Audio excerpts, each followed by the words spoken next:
Thanks for tuning in. I've been out sick for a couple days, so finally back, ready to do 5 picks in one night. If you're watching, 5 picks, same t-shirt.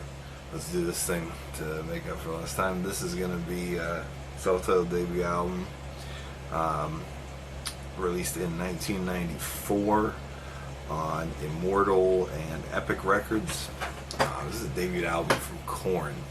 So, as we're getting into the top 20, a lot of albums that were kind of more unique sounding and kind of pushed the envelope of, you know, the genres and kind of evolved the history of music, really. And I think this album is one of those where, you know, no one had ever really heard an album like this really before. And it certainly is a new metal landmark album. It's kind of considered like the birth of new metal, really. And I'm not the biggest KoYan fan, honestly. They're one of those bands that a couple songs, but this album is definitely worth listening to. Opens up with Blind, classic, you know, super heavy riff they always, you know, open up with, and just shows like this this newfound sound for taking the stuff that, like, you know, bands like Faith No More were doing, and just kind of tuning it lower and maybe slowing things down a little bit, and just very primal sounding, heavy guitars. People went crazy for this album. You know, no one was really tuning as low as this album. So it opens, yeah, with Blind. Ball Tongue is awesome. Need To.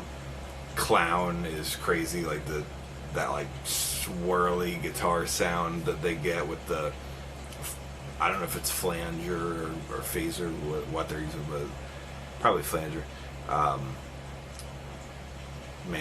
Chutes and Ladders was the first song from the album that I heard, and that song really just like kind of opened up a door of like, what is this with the bagpipes and the guitars, with the crazy sounding guitars, kind of just like, I would describe it as their When the Levee Breaks. It's very like hypnotic in the same sense of like just those crazy guitar sounds, and the bagpipe is almost kind of like the harmonica, you know, equivalent.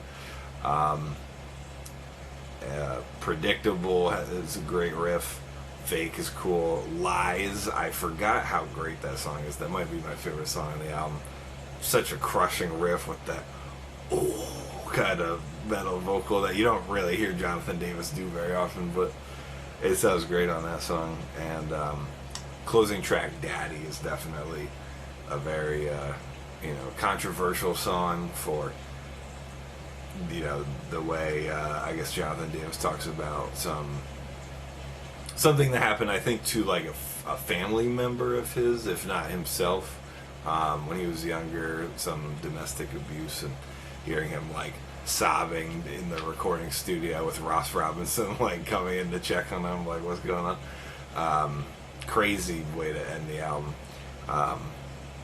And, you know, the cover art is obviously very suspicious, but it was very ahead of its time, and a lot of bands tried to copy this sound going forward. I mean, it really was the beginning of new metal. So that's my number 20 pick. Hope you like it.